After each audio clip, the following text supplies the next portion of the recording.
मधुबन के बाबा, मधुबन के बाबा मुरली वाले, आपका क्या कहना, आपका क्या कहना। ओम शांति। आज 28 जनवरी 2022 के साकार मधुर महावाक्य हैं। आज मीठे मीठे बाप दादा बोले, मीठे बच्चे, एक ईश्वर से सच्ची मोहब्बत रखनी है। इस इंद्र की दरबार में सपूत बच्चों को ही लाना है, किसी कपूत को नहीं। बाबा ने कहा कि एक ईश्वर से सच्ची मोहब्बत रखनी है। इस इंद्र की दरबार में सपूत बच्चों को ही लाना है, किसी कपूत को नहीं। और आज बाबा ने प्रश्न पूछा, 21 जन्मों की बड़े से बड़ी लॉटरी लेने के लिए कौन सा पुरुषार्थ करते चलो। और उत्तर में बाबा ने कहा कि एक पारलौकिक साजन को याद करने और उसकी श्रीमत पर चलने का पूरा पुरुषार्थ करो। यदि किसी के नाम रूप में बुद्धि लटकी हुई हो तो वहां से बुद्धि योग निकालते जाओ।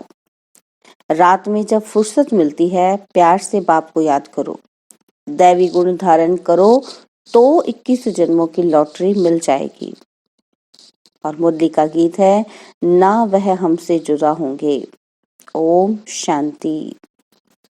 दुख तो यहाँ ही है, बाप आते हैं दुख से छुड़ाने, क्योंकि बच्चों को ये समझाया गया है कि कृष्ण यहाँ नहीं आ सकता।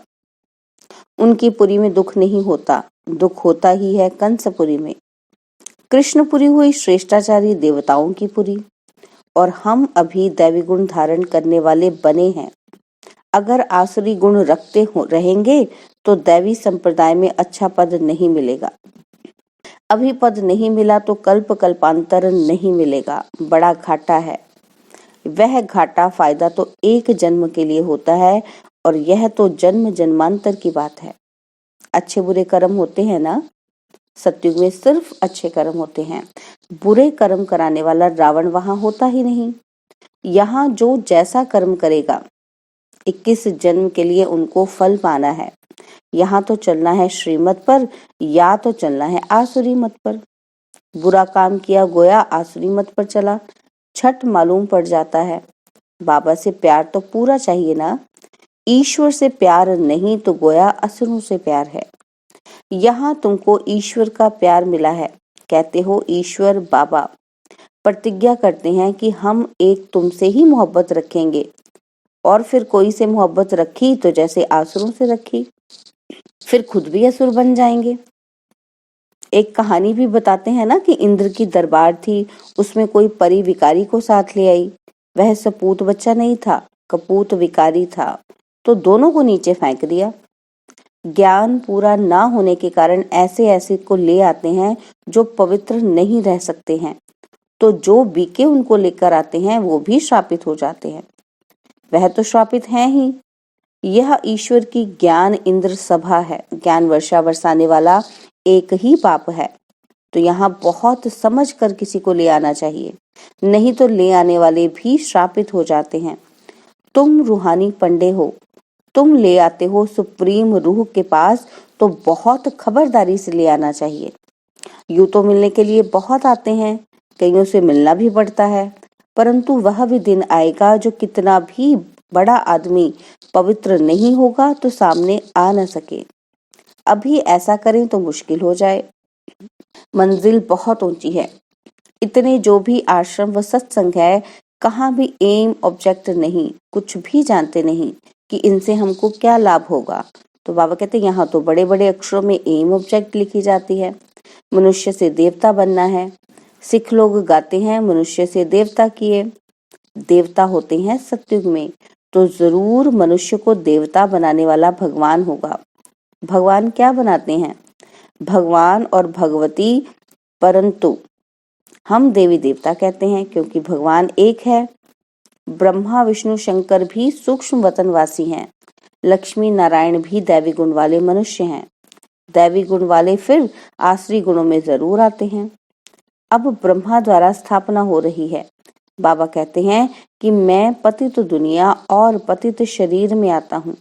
यह पूरे 84 जन्म लेते हैं अपनी डिनाइस्टी सहित। पतितों को पावन बनाने वाला यह है। कृष्ण कैसे पतितों को पावन बनाएगा? कृष्ण उस नाम रूप से एक ही बार आएगा। उनका वह चित्र फिर 5000 वर्ष बाद मिलेगा। बाकी जन्म तो भिन्न भिन्न होते हैं। यही लक्ष्मी नारायण जो अब जगत अम्बा जगत पिता हैं, उनको पता पड़ता है कि हम दूसरे जन्म में यह बनेंगे। फीचर्स जो अभी हैं फिर बदल जाएंगे। तुम अभी वतन में जाकर देख सकते हो तो सतयुग में लक्ष्मी नारायण के कौन से फीचर्स होंगे। तुम इस समय साक्षात्कार कर सकते हो। यह वंडर है और किसी को साक्षात्कार नहीं होता। तुम इस एक का एक्यूरेट देख सकते हो, परंतु वह फोटो यहाँ तो निकल न सके। यह फोटो तो यहाँ ही बनाए हैं। तुम जानते हो कि भविष्य में ये बनेंगे। गुरु नानक का एक्यूरेट चित्र जो था वह 5000 वर्ष बाद होगा। यह बातें तुम ही जानते हो। ऐसे बाप के साथ योग बड़ा अच्छा चाहिए और अव्यभिचारी योग चाहिए। कोई के नाम रूप से प्रीत लगी तो व्यभिचारी हो गए। शिव बाबा की भक्ति शुरू होती है तो पहले उनको अव्यभिचारी भक्ति कही जाती है। शिव को ही पूजते हैं, अभी फिर एक शिव बाबा की ही याद रहनी चाहिए। बाप कहते हैं ऐसा ना हो कि अंत में तुम्हारा बुद्धि योग व्यभिचारी हो जाए। कहाँ भी नाम रूप में फंसे हुए हो तो बुद्धि को निकालते जाओ। माया ऐसी है जो कब कहाँ धक्का खिलाएगी। कभी मित्र संबंधी याद आएंगे। बाबा कहते हैं फट से योग लग जाए, ये हो नहीं सकता। बाबा कहते हैं अभी तो कोई कंप्लीट नहीं बने हैं। यह बहुत बड़े से बड़ी 21 जन्मों की लॉटरी है। इसमें पुरुषार्थ बहुत अच्छा चाहिए। माया बड़ी प्रबल है, झट भुला देती है। यह भी ड्रामा में नूद है, इसलिए याद करने का पुरुषार्थ रात में करो। दिन में तो फुर्सत नहीं मिलती है। राजलौकिक साजन को याद करो। श्रीमत पर चलने से श्रेष्ठ बनेंगे। अब जो श्रेष्ठाचारी कृष्ण है उनको गीता का भगवान कह दिया और श्रेष्ठ बनाने वाले को गुम कर दिया है। कृष्ण के गुण और परमपिता परमात्मा के गुण वर्णन जरूर करने चाहिए तो सर्वव्यापी की बात उड़ जाए। बाबा कहते ये है संगम युग। इसको सुहावना कल्याणकारी युग कहा जाता है। सत्युग को व कलयुग को ऑस्पिशियस नहीं कहेंगे। ऑस्पिशियस उनको कहा जाता है जो कल्याणकारी है। सत्युग तो है ही कल्याणकारी और उनके आगे अकल्याणकारी युग था, तो महिमा सारी संगम युग की है जबकि शिव बाबा का अवतरण होता है। बाबा कहते हैं कि मैं कल्प के संगम युग पर आता हूँ। कल्प पूरा होता है फिर नया शुरू होता है। पुराने कल्प में कलयुग और नए कल्प में सतयुग। यह है कल्प का संगम युग। उन्होंने फिर युगे युगे कह दिया है। अच्छा, सतयुग और त्रेता का संगम, त्रेता और द्वापर का संगम, द्वापर और कलयुग का संगम और फिर कलयुग और सतयुग का संगम, तो 4 संगम हो गए। तो अवतार भी 4 चाहिए, फिर 24 अवतार क्यों कहते हैं? बाबा कहते ये सब बातें धारण करने की है। बाबा ने बड़ा सहज रीति से लिखवाया है कि परमपिता परमात्मा से आपका क्या संबंध है। परमपिता कहते हैं तो जरूर 2 बाप हैं। प्रदर्शनी में सब समझाते बहुत हैं, परंतु इतना कोई समझते नहीं है। एक को भी निश्चय नहीं होता। भल आएंगे, मुरली सुनेंगे, परंतु वह हमारा बाबा है, उनसे वर्षा लेना है, श्रीमत पर चलना है, यह बात बुद्धि में नहीं बैठती है। हजारों आए, परंतु एक को भी निश्चय नहीं है कि वह हमारा पिता है। उनकी मत पर चलना है। पहले तो माँ बाप का मुखड़ा देखना चाहिए, परंतु निश्चय नहीं। माया बड़ी प्रबल है। इस प्रबल माया से छुड़ाने में बड़ी मेहनत लगती है। बाप कहते हैं सतगुरु का निंदक ठौर न पाए। अगर बदचलन होगी तो ठौर नहीं पाएंगे। यहाँ तो एम ऑब्जेक्ट क्लियर है। आधा कल्प भक्ति मार्ग चलता है, वह है उतरती कला। गाते हैं गुरु का नाम लेने से चढ़ती कला होती है, परंतु गुरु कौन सा? सतगुरु। तुम सतगुरु को जानते हो, वह है शिव बाबा, सत्य बाबा, सत्य टीचर, सतगुरु। शिव बाबा को याद करने से चढ़ती कला हो जाती है, 16 कला बन जाते हैं और फिर 16 कला से उतरना है। मनुष्य कहेंगे हम तो इनसे छूटना चाहते हैं, परंतु छूटना तो होता नहीं। चढ़ती कला, उतरती कला, फिर चढ़ती कला, सतो प्रधान से सतो, रजो, तमो, फिर तमो से सतो, रजो, सतो प्रधान। यह चक्र लगाना है। इस चक्र में हर एक को आना है। तुम पूरे चक्र में आते हो और वह थोड़े चक्र में आते हैं। सतो, रजो, तमो तो होना ही है। बचपन को सतो प्रधान कहा जाता है, फिर थोड़ा बड़ा होता है तो सतो, जवान को रजो, बूढ़े को तमो कहेंगे। हर एक के सुख दुख का पाठ नूंधा हुआ है। यह नाटक बड़ा वंडरफुल है, जिसको कोई भी जानते नहीं। रॉयल घर के बच्चों की चलन बहुत अच्छी होती है। यहाँ तो श्रीमत पर चलना है, सभी एक रस तो चल ना सके।